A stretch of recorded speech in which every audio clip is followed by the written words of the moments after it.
pessebre hi ha tot un engranatge, tot un equip que tira del carro, gent que està molt posada a aquesta organització. Estem parlant de 30 anys, per tant vol dir que són gent que ja està molt habituada i que aquesta gent engresquen tot un altre conjunt de gent, el conjunt de tot el poble, de tot el conjunt de la Vall d'en Bas, i per tant fa que arriba, és allò que ve de baix, que ve del poble, i la gent s'ho sent molt seu i difícilment això ja tingui aturador, perquè ja estan pensant l'any que ve què farem, l'altre any què farem, hi ha aquesta inquietud i jo penso que això és bo. I la gent en aquest sentit està, podeu veure, està molt implicada, molt posada, i home, jo penso que tenim una altra qüestió interessant, que de Pessebre vivent el que és la comarca de la Garrotxa només hi ha a Jonetes, dins el terme municipal de la Vall d'en Bas. Per tant, bé, n'hem viscut molts, no és fàcil mantenir, difícil, aglutinar tanta gent a tantes escenes costa molt. I aquí tenen aquesta virtut de mantenir-se i mantenir-se forts, i cada any més, i veiem més escenes i més gent, i per tant, bé, tot això és molt important. I bé, jo penso que hem arribat a fer un forat molt gran en el sentit de posar els pessebres vivents del conjunt del territori de les comarques gironines i més enllà de Girona, hem posat Jonetes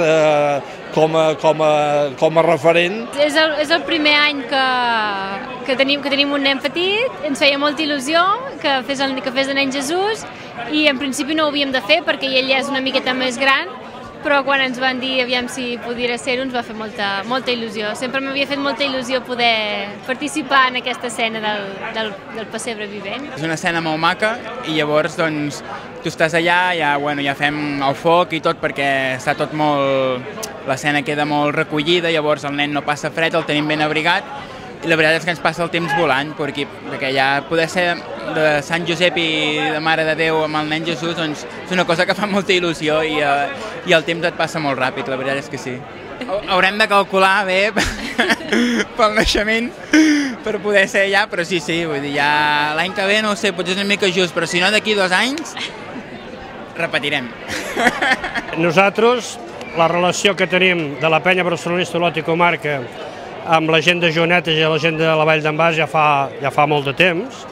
En primer lloc perquè són amics, vull dir, hi ha una amistat forta de fa molt de temps i ens agrada a més col·laborar amb ells,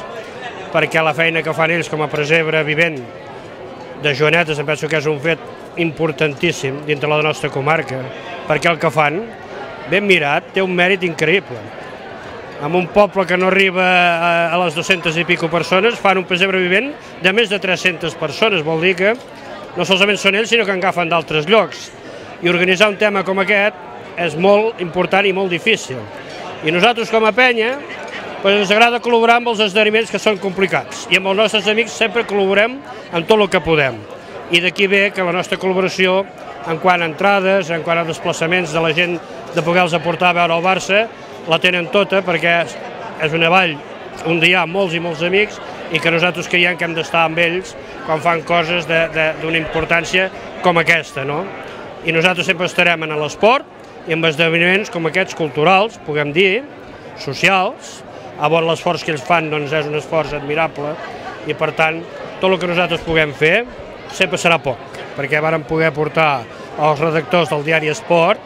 i em varen fer ressò del que estàvem fent, varen venir aquí en un dia que estava el pessebre vivent en marxa, varen fer un escrit amb una sèrie de fotos i això ha anat a tot Espanya. Ara això ho coneixen a nivell nacional, de tot Espanya, i això ho va fer la penya barcelonista. Aquest any, com altres anys, també he visitat el pessebre de Jonetes, he de dir que m'ha agradat molt,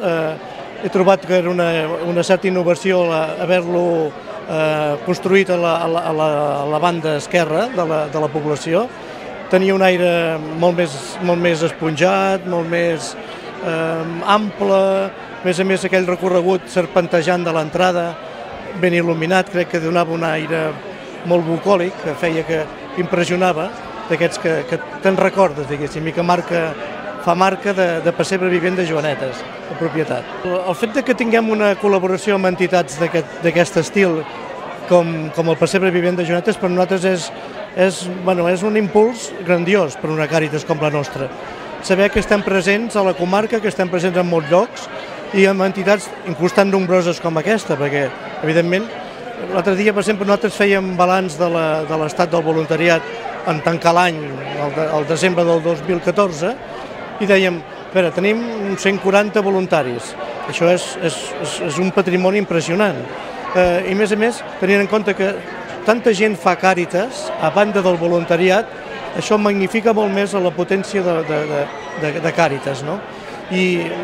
tenir en compte que aquí hi ha 400 persones que col·laboren en aquest pessebre, dius, home, realment,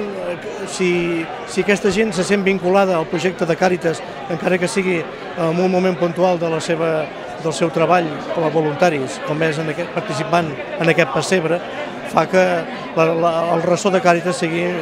molt més gran del que seria només amb el voluntari típic i tradicional del que es presenta a les Càritas pròpiament.